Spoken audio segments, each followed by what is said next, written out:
Hey, good afternoon, everybody. Tom Stewart here. I'm with Liz Trotter, and our guest today is Kedma Ough. Buckle up, people. This is going to be a heck of an hour. Hey, Kedma, how are you today?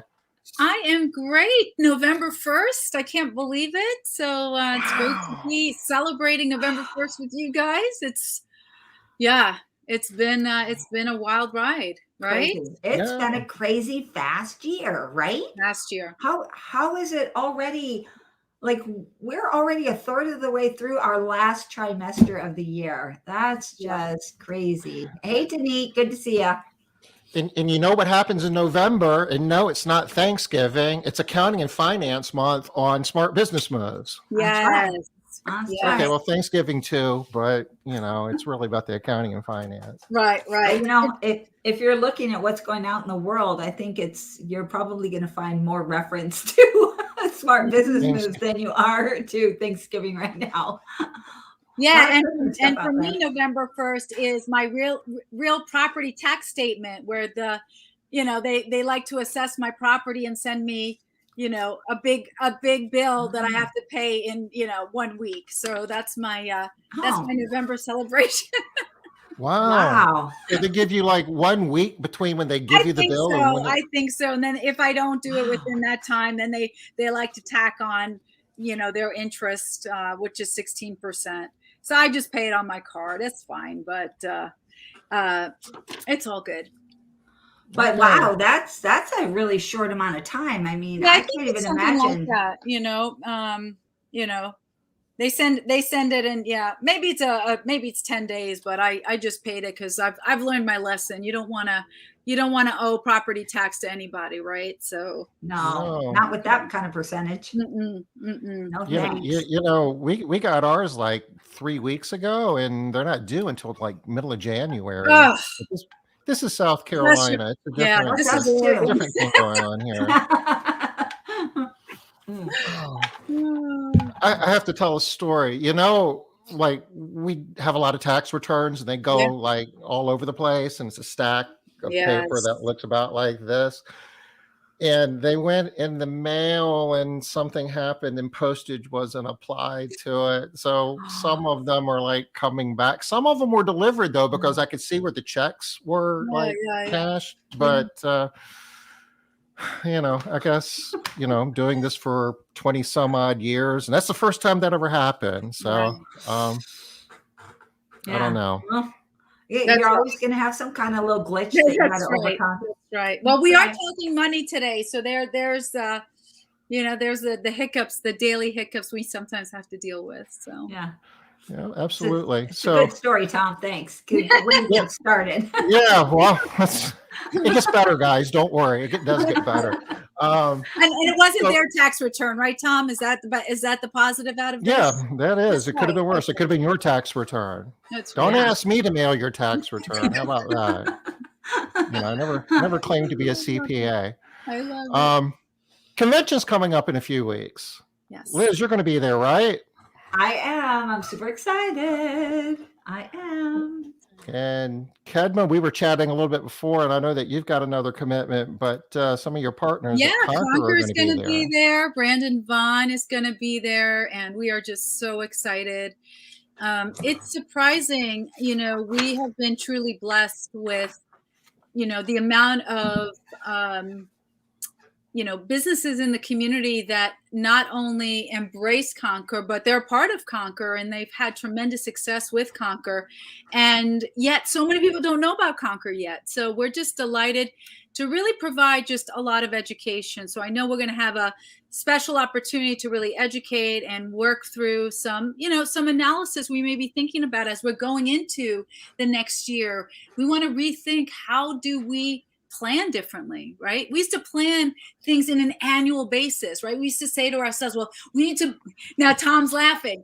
Tom, Yeah. what was that laugh about? What was going through your brain when I Well, said that? well, we should be planning things on an annual basis. Sometimes we do, sometimes we don't. But now it's kind of like one day to the next, right? That's right. Right now, it's one day to the next is what you really, at the very least, should be doing it on monthly, and more often it could be on a weekly with changes happening, right? If we have supply chain challenges, if there's, if maybe there's a movement we're needing to really bring on more staff. And so, we're really delighted to want to be in a position to continue to provide cutting edge solutions for the clients we serve and for the clients we don't serve. We're really clear that we're not a fit for everyone, but we want everyone to win. Right. And so that is really at the core. And I do want to say one thing, because, to know Conquer is to know our values. And we talk about values in the industry, right? We always say, everybody, you should have your mission, you should have your values. Tom and Liz, do you know how many times I'll call out a company? I'm like, okay, what are your values? Wait a minute. Let me go find them. Wait a minute, let me just read. I'm like, if you need to read your values, we have a values issue, okay? Yeah. If you have to call your assistant, hold on, let me call Liz. What's our values? What did we say that? What did we say on that piece of paper? So our values are ingrained into us. It's called iHook. So we focus on innovation, humility, over delivery, optimism, and kindness. And the last part is really important to me. I mentioned to you that I was on a 3-week tour. I was doing a lot of presentations. 3 a.m, heading to the airport, the Uber guy decides to ask me a profound question. This guy, I can't make this stuff up. So it's 3 a.m. I'm heading to the airport for a flight. And he says, what would you prefer? Would you prefer someone to have kindness for what you do, or to love what you do? I thought, it's 3 a.m. Do I have to really answer this question? And I'm really like, how much are you paying me to answer your question right now? I remember texting someone saying, okay, he's asking me, it's 3 a.m. Okay, I'll have to respond. And I said to the Uber driver, well, I will choose kindness every day, because if you are kind to someone, whether it's a customer, whether it's a vendor, whether it's an employee, if you're kind to someone, you'll always lead with them in mind. But you can love many people and not be kind. You can love someone. You could say, I love Liz, but that doesn't mean you're going to be kind in your approach to her. So that's why that last piece is so important, is we really strive as a company to really be kind. And that could be everything from sometimes saying no to someone. You're not ready right now. I had to do that a few weeks ago. I said, you're not ready right now. You're not ready financially. You're not ready emotionally to join Conquer. And he's like, I'm ready. Let me in. And I said, no, you're not ready yet. Let's see what we can do to get you there, right? Or sometimes it's about helping out. We have a terrible situation right now where one of our conquerors is in a hospital, and he's in a point of, life and death situation because of COVID. And he's on the truck. He's part of our emergency program. We have a program in Conquer where people can get into the program. They can enter in based on an emergency. We don't charge them a dime during that time. So we freeze all payments. We do wraparound support, and it could be during the week. It could be on the weekend. In this case, I was on the call with his spouse all day Saturday, all day Sunday, and Conquer is going to be doing a GoFundMe account to support his family as they go through that. So, that's just a little bit about what we do behind the scenes. And I'm just so delighted that Brandon will be there and providing some just amazing education around Conquer and building everyone's business. Well, and for anybody that wants to know, he's going to be there on Tuesday. Did you have something else you wanted to add to that, Tom? Well, I know that you guys have a booth there as well in the ArcSea Pavilion. So anybody who wants to learn more about Conquer can stop by the booth. Yes. I know Alonzo Adams is going to be speaking. He's one of your coaches. He's so great. Alonzo's fantastic. Yeah. You guys know Alonzo. All these written down. Yeah. Yeah. So Alonzo's okay. So everybody get out your pencils. So Conquer, here's the deal with Conquer. Brandon's going to be on the stage from 1 to 3 on Tuesday. And the deal there is it's limited seating because it's a workshop. And so they can't just let anybody in. You can't come and go as you please. You have to register. If you haven't registered already, you need to register. There's a little bit of chatter that maybe it's already booked, but we're not positive. So get in there, register, and if you can, register for that event. And then also on Wednesday, since you brought up Alonzo, Yes. he's going to be talking about the 5 habits of highly effective entrepreneurs. That's going to be a great session. Yes. And that's on Wednesday from 2:30 to 3:30. So if you're not registered, go do it. You're gonna miss out. And then I would be hurting us, Tom, if I didn't mention that. Well, I'm not going to mention our presentations because we're going to be talking about that a lot. But we're doing a fun thing on Wednesday before Alonzo goes on. Actually, Tom, you're going to be there right afterwards too. So from 11:30 to 12 on the showroom floor, come test your cleaning knowledge. We are going to be doing a little bit of a game show type thing, which will be a little bit different. Cleaning trivia. I love it. Yeah, I love it. Cleaning trivia. Yeah, so we're kind of looking forward to that too. Everybody plays on their phone. I have to show you something. I'm gonna step away for a second because you just brought it up. Maybe next year it would be fun. Have you guys done a pitch competition yet or anything? Oh, okay, okay. What is it? Well, so I just came back as one of the judges and speaking for the National Hardware Show, and there was a lot of cleaning products, and we do that every year. The year before, when we did it post-COVID, before COVID, excuse me, we had arranged for the senior management of Home Depot that was there, and did a lot of pitches. So I get to bring all these products home, and then I get to show it to my kids if they would do it. And I mean, sometimes they're like, "Mom, this is not the product. I don't know how they got through the trade show." But I love the idea of a game show. I also love the idea of pitches, to just pitch new ideas or new products. Because what a wonderful way to have an audience there to say, yeah, I would be really, really interested in trying it out and learning more. So that is a good idea. Yeah. And if I was going to see if I found one that was related to cleaning, I would share it with you guys. But it was loads of fun. It was loads of fun to do. So, now I do have to say, I was going to say one more thing, Liz, because I think to your point, the workshop is going to be pretty tight or closed out. And Tom, if I was there, I would be right outside and I'd probably scout the tickets and say, I got a free ticket here. Mm-hmm. I'll hook you up. You want to get into the workshop? I'll consider giving you mine. So, unfortunately, I will not be there, but the team will be there. And if you get a chance to meet Brandon or connect with Alonzo, you will not regret it. I think Elena is going to be speaking too, isn't she? Oh, she is. You want to know when? Oh, please, Liz. Yeah. I have my cheat sheet right here. All the people I'm going to go see. She's done. So Wednesday is going to be the day, y'all, because Wednesday from 11:30 to 12, Tom and I will be doing the game show. From 1 to 2, Tom's going to be speaking. What's your topic, Tom? The real money is made after the sale is complete. It's about control. It's about, cost of goods sold and all the fun logistics stuff. All the stuff that we're talking about this month. All right. And then 2:30 to 3:30 is Alonzo. And then at 4:30 is Elena.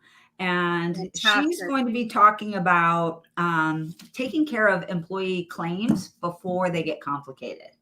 So, as an attorney, she has some legit information on how to manage this stuff so that it doesn't ever turn into a big deal. So that's going to be a really, really good day. And 11:30 is the first thing up that day.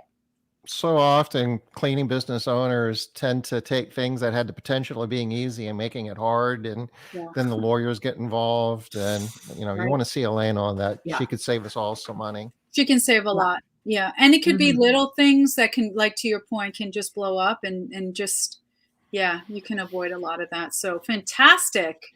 Yeah. So it's going to be a really good rundown on Wednesday. I'm looking forward to it. Perfect. All right. So we should get to our topic for today, though. Let's do it. Let's do it. So today you're talking about funding, right, Kedma? Yeah, I'd love, there's so many areas around that. Talking about funding is probably talking about cleaning, right? We could sort of move and weave. But what I want to hope to do is maybe open a dialogue and to be thinking about, there's two spectrums right now when we're thinking about business. The first is, how do you scale your business when you are still limited with access to funds? Maybe you're not in a position where you are, have the collateral, you don't have the full cash flow, you're still building your company. You'd love to have another 300,000 infused, and it may not be reality for you right now just because of how things are, right? Maybe your credit is not where you need it to be, and maybe traditional lending doesn't make sense right now. So that's one side of the fence. And the other side of the fence, or the other part, is companies that have been given a tremendous amount of money because of EIDL and because of PPP, and now they're swimming. I don't want to say swimming, but let's say they have less stress because they have a plethora, an abundance amount of funds that they're trying to appropriate correctly, which leaves them with a lot of cash flow and to figure out what to do next. And in both of those cases, you still have to do a strategy, right? Most people think about funding and strategy as this: I'm going to go to my bank and I'm going to tell them I need a loan. The end. That's not a strategy. If you heard this and you thought, well, that's what I did, Kedma, that's not a strategy. Okay, that's just picking up the phone and calling someone who knows you or may not know you. Maybe calling someone you've had a relationship with, either direct or indirect, and then just having them make a statement. A strategy for me is really looking at, where do you want to go next year, in the next 6 months, the next 9 months, 12 months, even the next 90 days. And then what kind of funds are going to serve you best? And that's going to be based on where you plan to see your business. Are you planning to build this and automate this and maybe build out more locations? The funding may be different. Are you thinking about creating an opportunity where you can franchise? The funding may be different.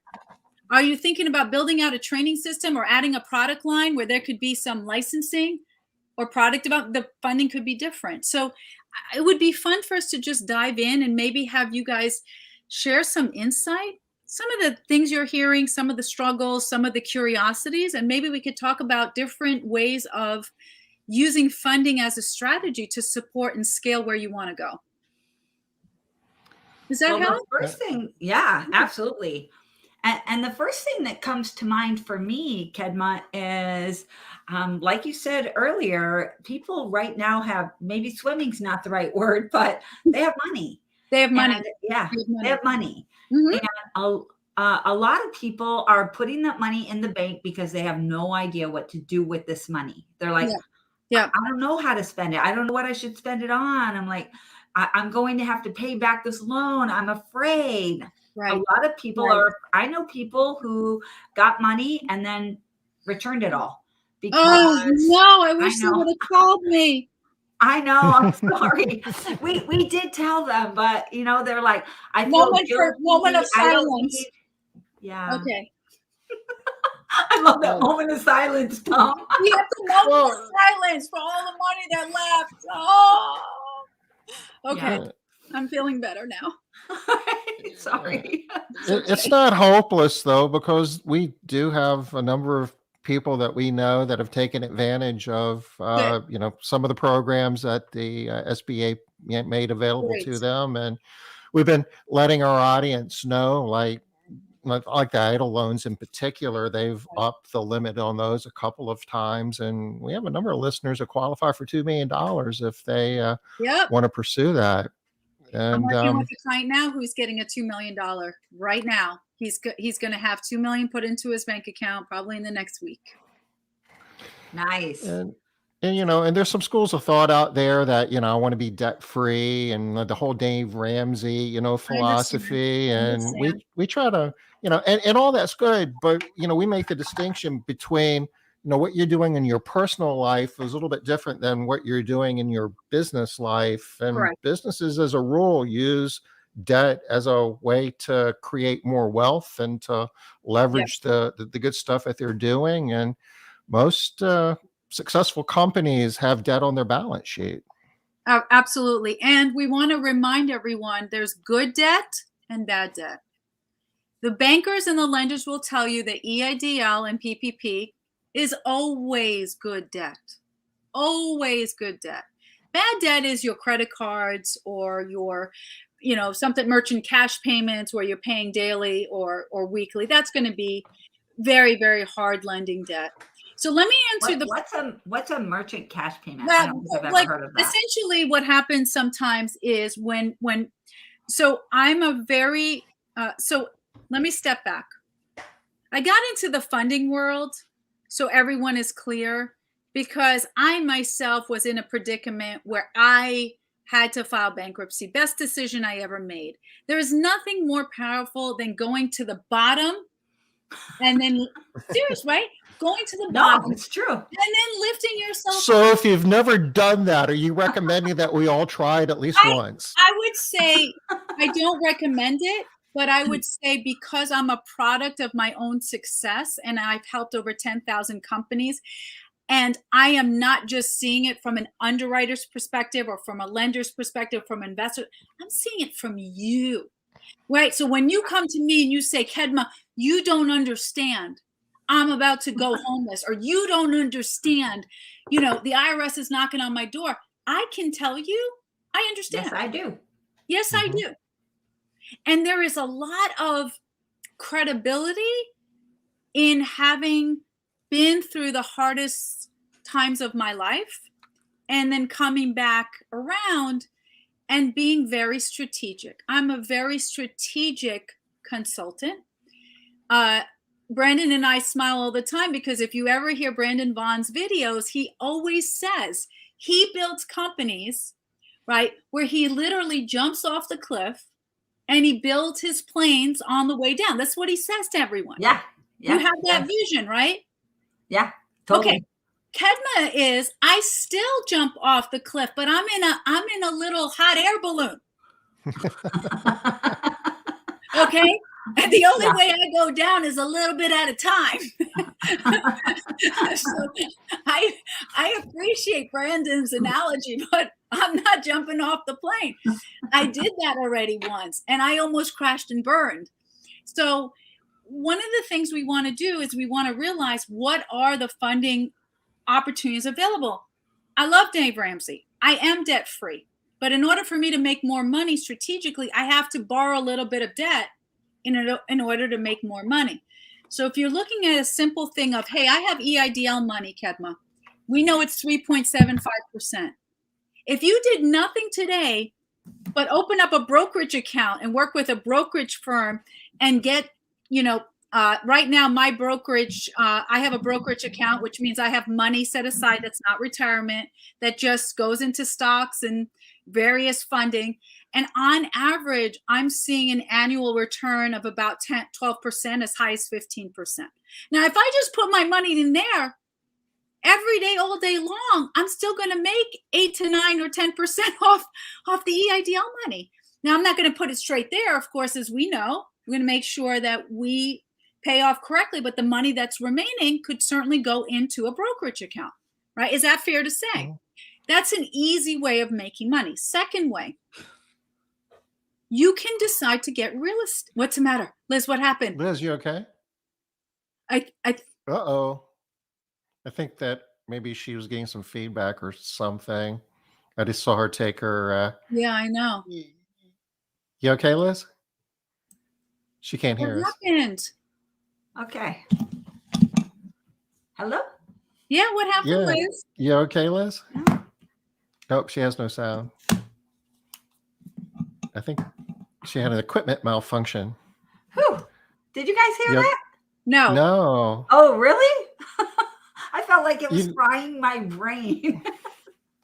Okay, so we're in about 24 minutes. You need to go back and look at this. The expression you had on your face, Liz, when that happened, it was like you were watching a train wreck or something. It was so loud. It hurt. It hurt my ear. I'm so sorry. And it did it twice. I was like, And then the second, I know what my face looked like because it hurt so bad. I was like, oh my gosh. Wow. Are you okay? Yeah, I am now. Okay. All right. So where were we? So one way you could do it is just put into brokerage, right? Work with you. Because what makes me nervous is when people say that they're building $1 million company, 2 million, 3 million, 4 million. I say, what's your 401k? I don't have a 401k. I don't have a 401k. Well, why? So if you don't have a 401k, maybe you need to get a 401k and look at that. If you have a 401k and you've already vested it, maybe you look at getting a brokerage account. You know, what I love about brokerage accounts is my money is working for me, but I don't have to get a penalty if I decide to use my money and move it around for some kind of investment. So if I need to use that money and say, I need to put $100,000 right now in order to get my 10% for $1 million building, I don't have to worry about going through ROBS, which is called a rollover business startup, or some kind of penalty for doing that. I just call my brokerage and say, hey, can you move 100K and put it into, I'm going to disperse it and put it somewhere else. So there's always a benefit there. Second, real estate. Now, real estate is really hot right now. It's very hard. There's not a lot of real estate on there. Having said that, I'm working on some deals right now that are absolutely amazing. I have a case right now where a gentleman is purchasing a commercial property. He's going to move his cleaning business into the commercial property. The seller said it was valued about $650,000. So the buyer, who's my client, said, "Yeah, I'll look at it for $700,000." Came back appraised at $1 million. Nice. Nice. So now the client calls me up and it's like, I can't, what should I do? I can't afford $1 million. And I said, okay, let's think about this. Okay. You don't want to give this up, but you don't want to go up to $1 million. Maybe you look at maybe 750, but there's no reason why you can't do a separate seller's note. And instead of paying more for the property, maybe the seller's note is, you're going to have a small percentage they get every year for maybe 5 years. Because what do you're still going to win no matter what, because the minute you close on that, you have $300,000 in equity. Yeah. It's not fair to them. So why don't you just do a straight up, seller's deal based on maybe a percentage of revenue, because the company's going to grow, double or triple. That's what they did. Okay. Nice. Now, again, this is beautiful from them, because then they can put the money down, but they're going to have immediately, that balance sheet is going to look incredible to show 300,000 sitting in equity. How beautiful can that be? So that's the second way. Third way, you can buy out another company. My favorite website is bizbuysell.com. Have you guys been on bizbuysell.com before? Yeah. Tell me why you like it. Tom, do you like it? Have you seen anything? Have you looked at some of the companies being sold? What are your thoughts? Yeah, I have reminders set up, and I get emails every day from BizBuySell telling me about companies that are for sale in various industries in various parts of the country. Yeah. And it's, even if you're not in the market to buy something, or you think that you are, you need to keep your eyes open and be opportunistic. Sometimes things just kind of fall in your lap that you were never expecting that are too good to pass up. And at the very least, it's an opportunity to get a perspective as to what's going on in the industry and what your business might be worth. Exactly. So that, Liz, that would be another thing, is to buy a company. And then the fourth one is a little bit more complicated, but not outside the realm for stage 4, stage 5 companies, is to invest in a company. Wait, what do you mean by stage 4, stage 5 companies? Oh, I'm sorry. Companies that are already fully automated, well-established, several million in their pipeline. They may decide to invest in a company. You know what I'm hearing these days people want to invest in? Suppliers, supply chain. We're having problems with supply chain. We're sick and tired of being told, well, this is not going to come in, or this shipment is late. And companies are rethinking their supply chain. They're like, well, wait a minute. What if I buy out this company? What if I do an investment into this company? What if I make a little bit more because I'm part of the deal? That's not unreasonable. But all of this requires you to have a little bit of cash available. And so It's a lot of fun when you have money to play with. And this is what everything I'm mentioning to you, these are what I'm working with companies right now. I'm doing a lot of merger and acquisition. I'm doing a lot of small business administration, 7A, which is working capital financing. I'm doing 504, which is real estate financing, which, by the way, the real estate financing for SBA is under 3%. So, it's just pure, as far as I'm concerned, it's pure profit if you play it correctly. So the fun thing is that you have a lot to play with, but it's still a strategy. And for the people, Liz, who say, I'm following Dave Ramsey. I love Dave Ramsey. This is kind of his philosophy I want to follow. I think, Tom, what you said, you nailed it on the head right now, where you said that may be your personal strategy, but maybe it shouldn't be your business strategy. And everything is about being calculated. If you're trying to grow a company and you're not leveraging the funds you have available, or worse, you're turning it away, it may hurt you in the end, because you're turning away money that is very hard to get at a very cheap rate. 3.75% is almost impossible to get unless you're in some kind of subsidy. Yeah, and it's a 30-year amortization, so you're paying it off over a long period of time. Long period of time. Yeah.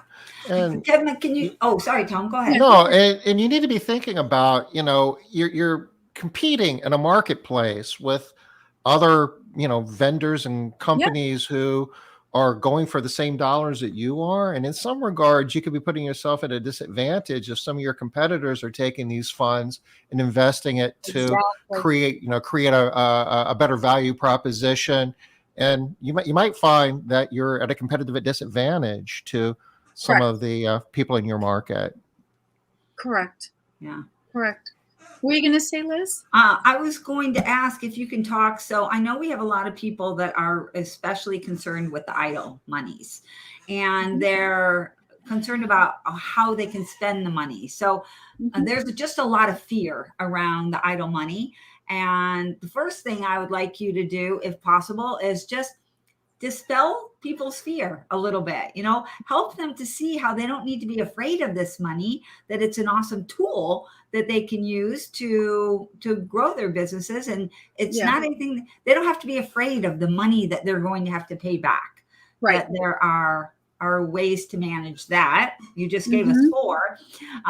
And are all 4 of those ways, are you able to use your idle monies with those? No. So maybe talk a little bit about that. Yes.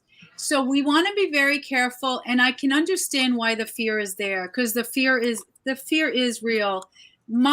So I work with over 60 lenders, and I will tell you that, after the EIDL and PPP was released, there was an uptick in fraud reviews and fraud verification, and they'll always be like that, right? Anytime there's a lot of money, people do that. But the people who are worried, if you're worried, you're not in that category. If you're worried, you're completely mindful of it. And so we want to simplify it. Number 1, always ensure your bookkeeper or your accountant is aware that the funds that you're receiving were received from EIDL. Simple. Email or conversation. If you're saying to me, I don't have a bookkeeper or I don't have a CPA, you got to reach out to me, Tom, or Liz in the next 10 minutes because that is going to protect you. Number 2, always make sure the money's in a separate account. Always make sure the money's in a separate account. That way you're not going to accidentally spend it somewhere where it shouldn't be spent, right? Number 3, always make sure you actually read the contracts you sign. That sounds ridiculous, doesn't it?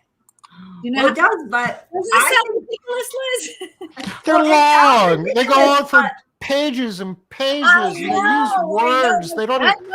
I got this $2 million. I didn't really read it. And what does it really mean?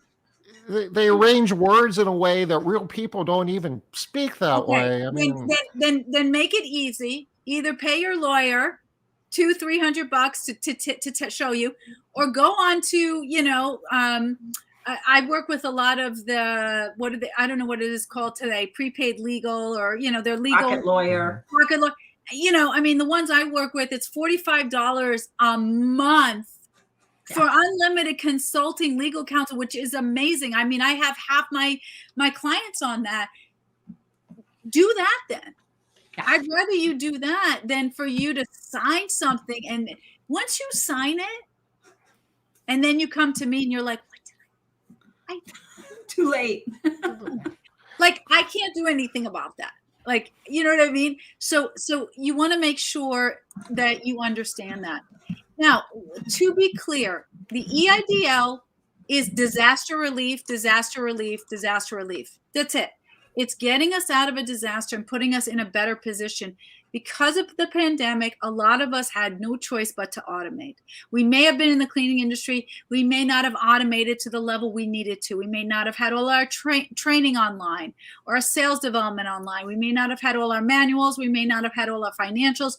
We may not have had all the software available. We may not have had the right structure with applications. All of that is very, very permissible for the EIDL.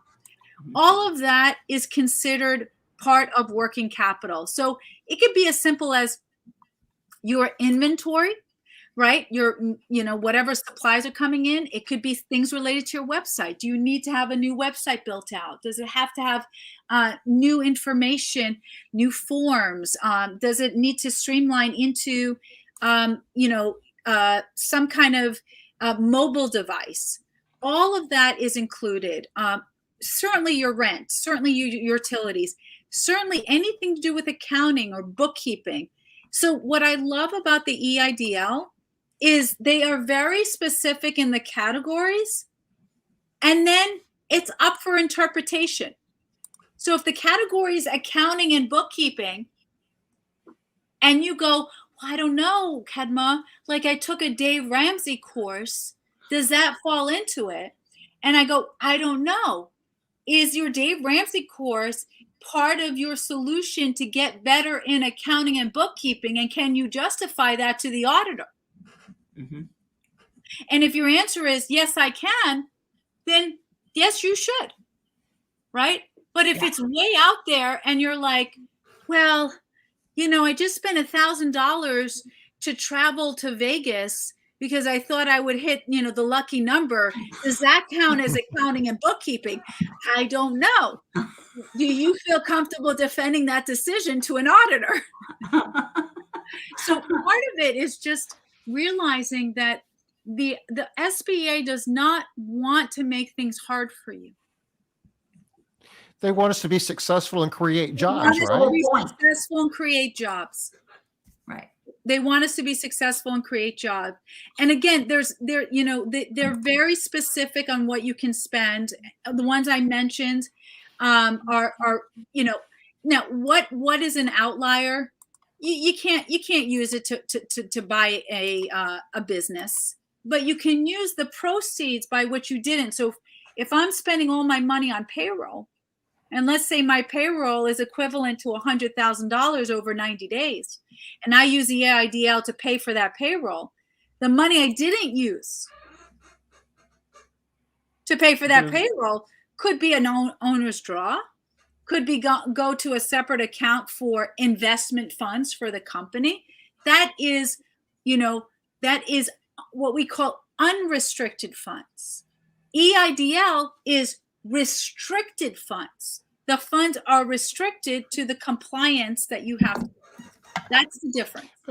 But what you're describing, Kedma, leads me to believe that as every month that goes by, more of those restricted funds could be used to cover normal business expenses, operating expenses. Yes. And the money that you would have normally used for that could be redeployed as unrestricted. What's the term? Fungible. Money's fungible. So you can take the idle funds to cover your operating expenses and basically take that money that you would have spent. So over time, all of it would be unrestricted. You are 1000% correct. 1000%. So where there is a concern is great. That all sounds awesome. And that's a great way to be able to use all of your money in all of your idle funds in your business without any kind of restrictions, and make sure that you're using them correctly. But when you're taking those other monies out, you have to remember, and this comes to your point, Kedma, about being strategic. You can't just, like you said, you can take it out as an owner's draw. Yes, you can. But just spending that money then on a Corvette might not be your best move, because you are going to have to be paying that money back. So this is why I will strongly recommend we tier the knowledge. When you are setting up a legal structure for your business, we always want to, legal will recommend that we tier the liability, right? You will see, like, you have a corporation, and below that corporation you may have 1 or 2 companies, and below that you may have, what are they trying to do? They're trying to tier the liability to prevent the liability from escalating or putting yourself in a position, right? Yeah. That's no different than what you can do with the EIDL. What you're doing is you're tiering the probability of mistakenly misappropriating the funds. And the way you can avoid that is by tiering it, by bringing in other consultants. When you have a CPA that's reviewing it, when you have a bookkeeper that's reviewing it, when you have a separate bank account, when you have a line item that communicates for your office manager to indicate what you're spending it on, you're creating a trail. So if the audit happens, it's not just Liz coming in to defend it. Liz, oh, let me bring in my bookkeeper. Oh, my bookkeeper knows this. Let me bring in my CPA. My CPA knows about it. Also, my admin manager. And what you're doing is you're making sure that everyone is on the same page. But if you're just the sole owner and you're just taking this, that's where we can find some concerns. Again, unintentional. Now, you mentioned something about using it for something like a Corvette. The people who are concerned right now, I can promise you that the ones that the IRS are going after are not you guys. Okay? Right. They're going after someone who spent $57,000 on Pokemon cards. Okay? They're going after someone who's, spent a ridiculous amount of money. I hate to tell you this, but I think over 100,000 in strip clubs. So we're not talking about the cleaning industry and situations, right? I would say that you're going to harm yourself more by denying the money or giving it back. Okay. Now, so you heard it here. Right. Again, you guys. I guess a couple of overarching points. Can I make a promise to everyone? If you have this money sitting around, you don't know what to do, I meet with anybody for 10, 15 minutes, no cost to you. Let's just get on a call. Let's just talk through your fear. Do you know how many times fear prevents us from being successful? All the time. Majority of the time. All the time. I asked someone once who has been in the coaching business for 20 years. He actually sold his company to Richard Branson. And I said to him, what percentage of our success is tied to our mindset? Oh. He said 99%. Only 1% is execution. Everything else is in our head. We think about the fear. We think about the prevention. We think about our thoughts. And I think that for those people, Liz, I would just say, just get on a call and get some certainty around it. Okay. That sounds good. I think it makes sense to tell people that, the fear that's normal. You're not alone. A lot of people are afraid. And that's just when you don't know what you're dealing with, it's normal to be afraid, right? So get a little bit of education, talk to somebody who does know, and then figure out what to do next. But I'm also hearing that you've got to have all the controls in place. And I love the tiered advice. I like the tiered advice. Me And, too. it is a loan. The idea, this isn't like PPP. The idea is that you are going to be paying it back. Mhm. And it's an investment. If you're going to take that money, you need to invest it rather than just spend it on expenses. I mean, Right. Kedma, we've talked to people who tell stories about, yeah, I got this idle loan and it was like 500,000 and I'm, half of it's gone and I don't know where it went. It's like, well, that's not good. So, No, that's not good. And that's why I think if you tier it, and for some of you who don't have a board of directors, you may decide to get key man insurance. Get that insurance in place. And it's not expensive, but just God forbids, what happens if you're leading and something happens to you? We want to make sure everything's in place. We want to make sure things are being paid. So I think what I would encourage is the best way to fight and eliminate fear is to create the systems around that fear. Should you be afraid? Yes. Is it a lot of money? Yes. Is the SBA going after people? 1000%. Can you prevent it? Yes. All you're just going to do is tier it, right? Because if your accountant says yes and your bookkeeper says yes, what do you say? I don't know, I thought that's what I'm paying my bookkeeper for. That's what I'm paying my CPA. Do you see how much easier it is for you? Absolutely. I love that. I've never heard anybody even talk about this tiering, and it makes so much sense. It's so simple. It's so simple, and nobody does it. Yeah. And it does relieve that fear. Yes. And what you really want to do is just make sure that you're protecting yourself from being accused of fraud or some type of criminal activity. Worst case scenario, they're going to say, well, I hear what your CPA is saying, but maybe we don't agree with that at the SBA. So this is what we want to do at this point. So, I mean, it's, they're reasonable. They still want you to be successful as long as they can see that you're doing everything you reasonably can to use the money in the spirit in which it was intended. You'll agree be okay. with you. But in the event that they go against your CPA's decision, then you have a decision to make, because what does the CPA have? They have a responsibility to hold their training, their knowledge, their liability to the level of the law.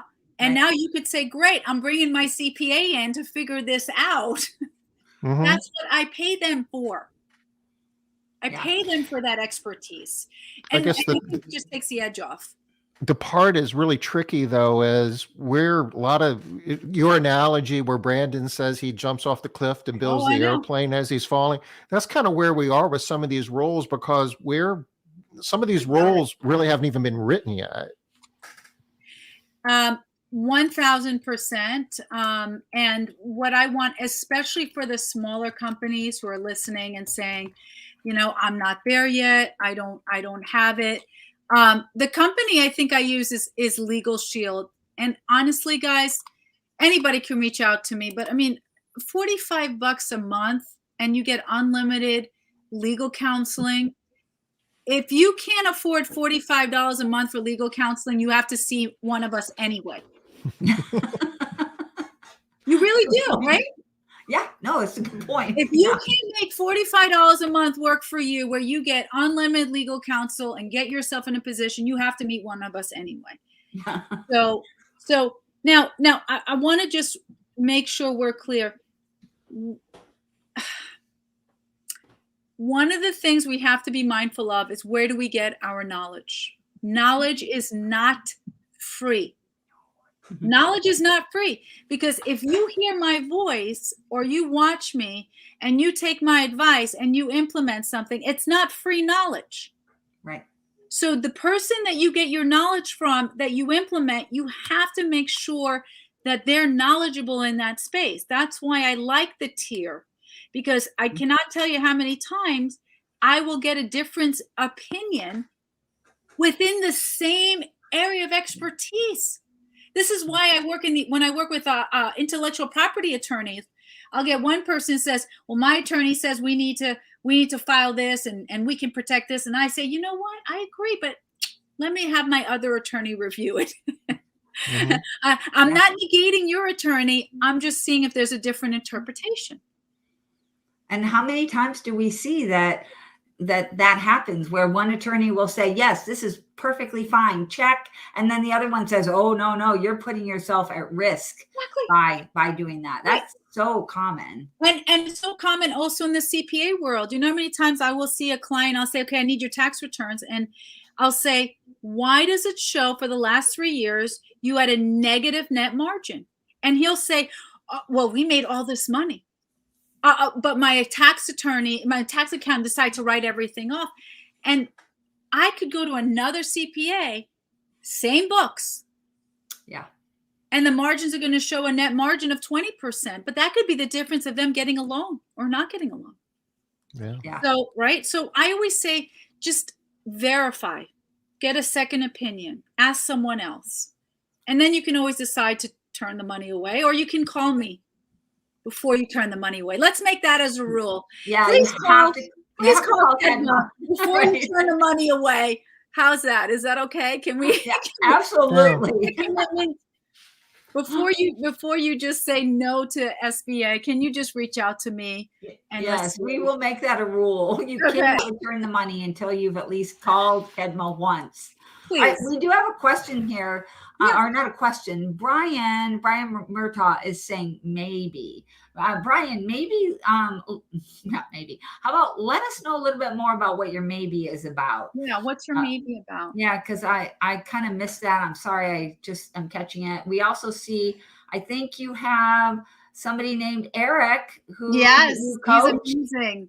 He's saying hello. Hi, Eric. Yeah, he's dynamite. He's dynamite.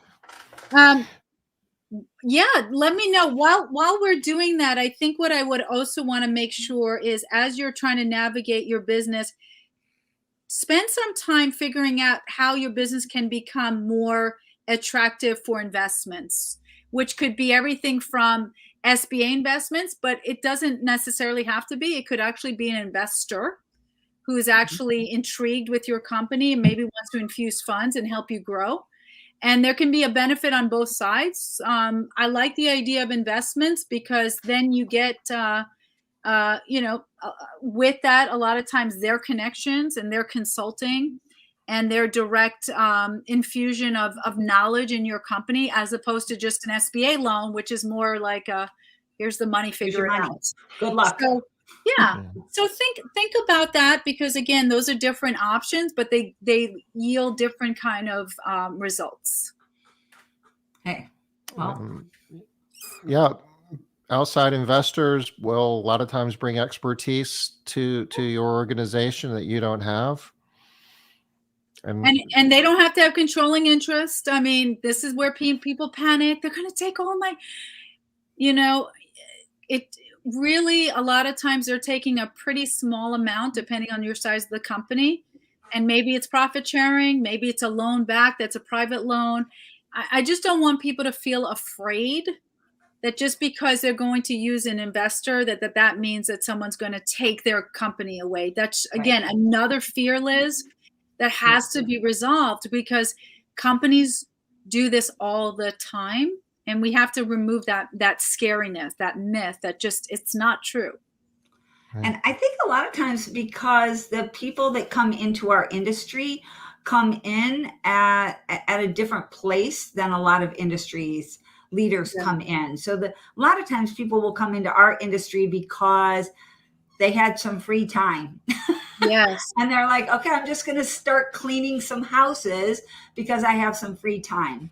And then they find themselves with a business that maybe they didn't prepare to run and to be able to manage. And they're still trying to manage it like it's just them out there shopping at the Dollar Tree and getting their vacuum running. And, they find themselves with 20 employees and they're struggling. They're struggling. They're struggling because they never actually planned to run a business. They just were trying to fill up a little bit of free time. And before you know it, accidentally they created a business. Yeah. And they can get themselves in a bind, just like you were talking about, Tom, where the couple of people that we were talking about that don't know where their idle funds went. It's not that they can't find out. They didn't spend them in a bad way. They spent them on legitimate things. They spent them in their company. Yeah. But there was not a plan there. And that money's gone. And they have to start paying it back soon. And they still have more money that they need to not have disappear in the same way. Right. Right. And that's where you just want to have a strategist, you know, someone who can just help you with that. I want to say one more thing. I know we're kind of coming up to the hour. I can't believe it already. I know. This is very important. And I think at the event, it may be something I would invite people to think about. If you have two companies struggling and you realize you're really good at one aspect of the business and they're really good at another aspect, it could be as simple as they're really good at marketing, but they don't have the capacity to meet their clients. You're really good at cleaning, but you don't have the capacity to meet the marketing or social media.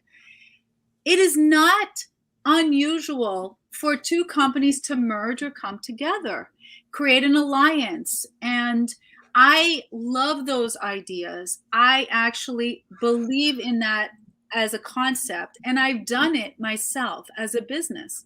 So it doesn't have to be an official merge, but there could be some kind of strategic partnership that allows. So one of the things I love the best is if two companies are going after the same customer and paying the same amount of marketing. Let's say they're putting out $10,000 a month. Let's say it's Tom and I would approach Tom and I'll say, Tom, I know you're paying about $10,000 a month and I'm paying $10,000 a month. So we're paying $20,000 a month for the same customers. Arguably, that's not a smart move. What I'd rather do is I'd rather align with you because you and I are in the same space. Let's put our heads together. Let's work for the benefit of both companies. And then let's split the marketing dollars. So we're, instead of 20,000, we're bringing in 10,000. We're splitting it. We're making more money as a company. We're leveraging more resources because we're working together. And too many people are afraid of doing that. They're too afraid to have that dialogue. And I say, have the dialogue. Marketing, recruiting, a lot of your back room, indirect labor. There's so many opportunities to get economies of scale. Yeah. We are at the top of the hour, though. How did this happen? I don't know, but I have another meeting right now, so I have to hop on. Well, we have to let you go, but I do want to remind everybody, or not remind them, I want to let them know that you're going to be back. So on December 6th, Kedma. So for everybody that wasn't able to get all of their questions answered, December 6th, we're going to be talking about budget planning for 2022. And that's going to be huge for people. That'll be huge. And if anybody wants to hop on or before the show, send information about their budget or questions, I'm happy to answer the questions that get sent in because that would be fun. All right. That sounds exciting, actually. Yeah. So maybe there's a way to let them know or remind them. Yeah. And if they want a hot seat, you know, why not? We can also kind of do that as well. Awesome. All right. Well, that does sound great. All right. Kedma, thank you. Thank you so much. We'll be back Wednesday. I know we're keeping you late. You got to go. Yes, I got to jump right now. Bye, Kedma. We understand. Bye-bye. So Marcus Sheridan is going to be here Wednesday. And if I know most of you probably know Marcus Sheridan, have heard him speak. He always brings it. You know, they ask, you answer. Honestly, I'm not sure if we're going to be able to tie this directly into budgeting and accounting or not. No, or not finance budgeting, and accounting. financial. Finance and accounting. Of course we will. He's going to tell us how to bring in more money. Finance. Well, that's it will be fun. It'll be educational, and you will enjoy hearing Marcus. So 5:00 Eastern on Wednesday. Be here. Bye-bye. Bye, y'all.